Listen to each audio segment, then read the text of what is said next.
Ministry of steel में vacancy आई हुई है यंग प्रोफेशनल्स एंड कंसल्टेंट्स के लिए। डिटेल में डिस्कस करेंगे इस नोटिफिकेशन को। अगर आप ये नोटिफिकेशन डाउनलोड करना चाहते हैं तो आप जो ऑफिशियल वेबसाइट है गवर्नमेंट की वहाँ पे जाके डाउनलोड कर सकते हैं। यहाँ पे जैसे ही आएंगे व्हाट्स न्यू में आपको यहाँ पे ये नोटिफिकेशन देखने को मिल जाएगा। ठीक है, इसको आप यहाँ से भी डाउनलोड कर सकते हैं। और अगर यहाँ से डाउनलोड नहीं कर पा रहे हैं तो आप मेरे टेलीग्राम चैनल से डाउनलोड कर सकते हैं। टेलीग्राम चैनल का लिंक आपको वीडियो के डिस्क्रिप्शन में मिल जाएगा। ठीक है, तो आइए स्टार्ट करते हैं क्या क्या चीज़ें हैं बेसिकली। तो यहाँ पे यंग प्रोफेशनल्स और कंसल्टेंट के लिए वैकेंसी आई हुई है मिनिस्ट्री ऑफ स्टील में। यंग प्रोफेशनल्स की बात करें तो यहाँ पे 5, 6, 7, 8 वैकेंसीज हैं। 5 वैकेंसीज है माइनिंग में, एक वैकेंसी इन्वायरमेंट में, एक फाइनेंस एंड अकाउंट्स में और एक लीगल में। ठीक है, एसेंशियल क्वालिफिकेशन यहाँ पे दिया गया है। जैसे अगर माइनिंग की बात करें तो बीई बीटेक होना चाहिए। ठीक है, या फिर मास्टर डिग्री होनी चाहिए। इन्वायरमेंट की बात करें तो बीई बीटेक होना चाहिए। फाइनेंस की बात करें, अकाउंट्स की बात करें तो एमबीए होना चाहिए या फिर सीए होना चाहिए। लीगल की बात करें तो एलएलबी की डिग्री होनी चाहिए। ठीक है, और ईयर ऑफ एक्सपीरियंस की बात करें तो 1 साल का कम से कम एक्सपीरियंस यहाँ पे होना चाहिए किसी भी स्ट्रीम में आप अगर अप्लाई कर रहे हैं तो। इसके बाद डिजायरेबल वर्क की बात करें एक्सपीरियंस की तो यहाँ पे दिया गया है, आप एक बार प्रॉपर्ली रीड कर लीजिएगा। ठीक है, और एज की बात करें तो मैक्सिमम एज जो है उसकी लिमिट बता दी गई है 32 साल। ठीक है, मैक्सिमम एज लिमिट 32 साल होनी चाहिए एज ऑन 1 जुलाई 2024। और यहाँ पे रेम्यूनरेशन की बात करें तो कंसल्टेटेड आपको 70,000 रुपये पर मंथ बेसिकली यहाँ पे मिलने वाले हैं। स्क्रॉल डाउन करके नीचे आएंगे तो एंगेजमेंट ऑफ कंसल्टेंट, कंसल्टेंट के लिए जो वैकेंसी यहाँ पे 2 वैकेंसीज आई हैं और ये माइनिंग में बेसिकली हैं। और यहाँ पे एसेंशियल क्वालिफिकेशन की बात करें तो इंजीनियरिंग की डिग्री चाहिए। ठीक है, इसके बाद एमबीए या फिर पोस्ट ग्रेजुएशन होगा तो ज़्यादा अच्छा है। वर्क एक्सपीरियंस की बात करें तो 3 से 8 साल का वर्क एक्सपीरियंस होना चाहिए। ठीक है, इन स्टील मैन्युफैक्चरिंग। और इसके बाद अगर देखें तो 2 साल का एक्सपीरियंस होना चाहिए ऑपरेशंस एंड प्रोजेक्ट मॉनिटरिंग में। ठीक है, ये डिजायरेबल एक्सपीरियंस है। इसके बाद एज और रेम्यूनरेशन की बात करें तो यहाँ पे 45 ईयर्स मैक्सिमम एज है और रेंज जो है सैलरी का वो है 80,000 से 1,45,000।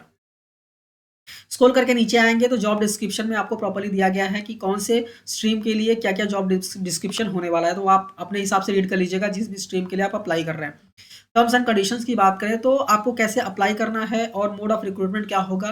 तो आपको बेसिकली आपका जो अप्लीकेशन फॉर्म है वो फिल करना होगा हाथ से। फिल करने के बाद उसकी स्कैन कॉपी मेल करनी होगी, self assisted photo copies, educational जो क्वालिफिकेशन है, वर्क एक्सपीरियंस है, ये सब सेल्फ अटेस्टेड होना चाहिए। और आपको उसे मेल करना है स्टील eststeel@nic.in पे। ठीक है, यहाँ पे आपको मेल करना है और जो सब्जेक्ट लाइन है वो यहाँ पे डालना पड़ेगा, application for the post of young professional slash consultant grade 1 in ministry of steel. ठीक है, आपको मेल करना है बेसिकली। इसके बाद जो शॉर्ट लिस्टेड कैंडिडेट होंगे उनको ओरिजिनल डॉक्यूमेंट्स के साथ बुलाया जाएगा इंटरव्यू के लिए। इंटरव्यू के लिए अगर आप जाएंगे तो वहाँ पे टीएडीए कुछ भी नहीं दिया जाएगा। ठीक है, इसके बाद लास्ट डेट ऑफ रिसिप्ट बात करें, मतलब लास्ट डेट कभी अप्लाई करने का, तो ये है 14 अक्टूबर 2024 शाम को 5 बजे तक आपको अप्लाई कर देना है। उसके बाद अगर आप अप्लाई करेंगे तो उसको रिजेक्ट कर दिया जाएगा। 5 बजे से पहले ही आपको अप्लाई कर देना है, 14 अक्टूबर लास्ट डेट है। स्क्रॉल डाउन करके नीचे आएंगे तो टर्म्स एंड कंडीशंस दिए हुए हैं। जैसे टेनवर की अगर बात करें तो 2 साल का टेनवर यहाँ पे होने वाला है और इसको मैक्सिमम बढ़ा के 5 साल कर सकते हैं। रेम्यूनरेशन की बात करें तो यहाँ पे रेम्यूनरेशन प्रॉपर्ली दिया गया, आप इसको रीड कर लीजिएगा कितना बढ़ा के क्या मिलने वाला है। इसके बाद टीएडीए की बात करें तो आप एक बार सेलेक्ट हो जाते हैं, उसके बाद डोमेस्टिक टूर्स वगैरह होंगे तो वहाँ पे आपको टीएडीए मिलने वाला है। ठीक है, यहाँ पे कैसे मिलने वाला है, कितना मिलने वाला है वो यहाँ पे दिया गया है।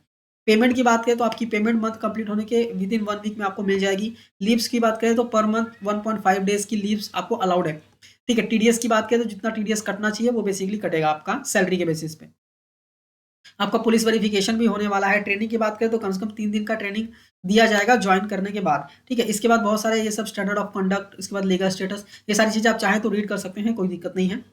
ठीक है, स्क्रॉल डाउन करके अगर नीचे आते हैं तो यहाँ पे आपको ये फॉर्म जो है वो देखने को मिल जाता है। ये फॉर्म आपको डाउनलोड करना है और इसको प्रॉपर्ली फिल करना है। आपका फोटो अटैच करना है, फिर कौन से पोस्ट के लिए अप्लाई कर रहे हैं, आपका नाम क्या है, father name, permanent address, correspondence address, mobile number, email ID, Aadhaar card, ये सारी चीज़ आपको डालनी है। इसके बाद आपका जो एग्जामिनेशन क्वालिफिकेशन, जो एजुकेशन क्वालिफिकेशन वो आपको यहाँ पे डालना है। इसके बाद आपका टेक्निकल क्वालिफिकेशन वो आपको यहाँ पे डालना है। वर्क एक्सपीरियंस आपको यहाँ पे डालना है। ठीक है, तो आप एक बार देख लीजिए, अगर आप अप्लाई कर सकते हैं और आप एलिजिबल है तो आप अप्लाई कर सकते हैं। ठीक है, लास्ट डेट मैंने बता दिया है। ये वीडियो अच्छी लगी तो इस वीडियो को लाइक कीजिए और ऐसे ही जॉब पे नोटिफिकेशन पाने के लिए चैनल को सब्सक्राइब करना मत भूलिए। मिलते हैं नेक्स्ट वीडियो में। Thank you for watching and all the best.